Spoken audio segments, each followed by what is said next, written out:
That trait is there only in some varieties.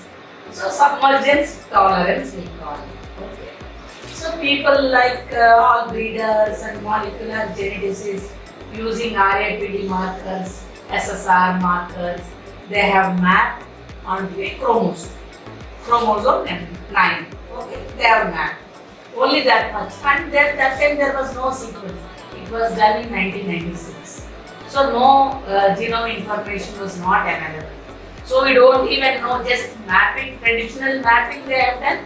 SSR markers, RAPD markers, whatever markers are there, make cross between this tolerant genotype and susceptible genotype, make a cross, make F2s, do markers, do the study, then linkage map, and you get the genomic region, this one.